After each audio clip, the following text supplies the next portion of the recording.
C'est une journée où on entend monter le curseur en termes de présence et d'opposition à cette réforme.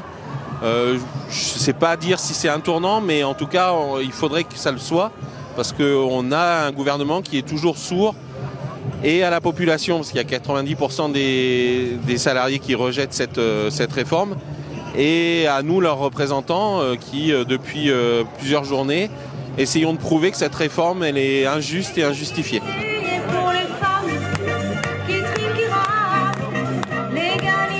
Symboliquement montré par une chorégraphie que les femmes vont être particulièrement victimes de cette retraite injuste et mal ficelée.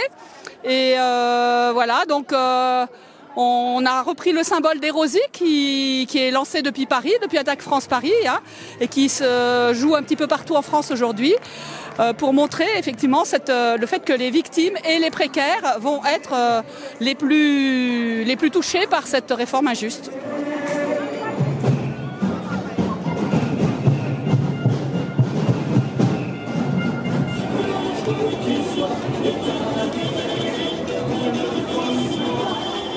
Il y a tout Enedis, nous à Chambéry on a 100% de grévistes, il y a d'autres agences qui sont venues nous rejoindre, on a amené les camions pour se montrer, enfin on n'est pas du tout d'accord avec eux. Le Sénat a décidé de faire sauter avec l'Assemblée, de faire sauter notre statut des IEG avec notre caisse de retraite qui est bénéficiaire. Et, nous on n'est pas d'accord, on a un régime qui marche donc on veut le garder.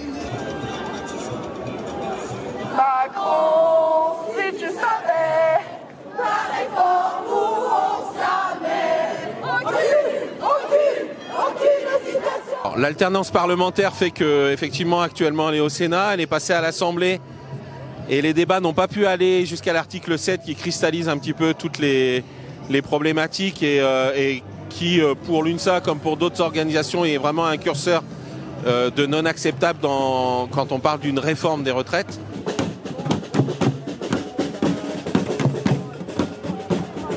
Moi j'espère que le gouvernement va entendre toutes ces manifestations et tous ces cris d'appel qui sont lancés par la rue, de toutes sortes, par des panneaux, par des chorégraphies, par des actions et des blocages. Moi ce que je souhaite c'est que ça se termine le plus vite possible, ça ne sert à rien. Le gouvernement devra céder, s'il ne cède pas, il va falloir qu'ils s'attendent à des débordements parce que pour le moment on reste très festif, très cadré et très maîtrisé, mais ça ne saurait durer.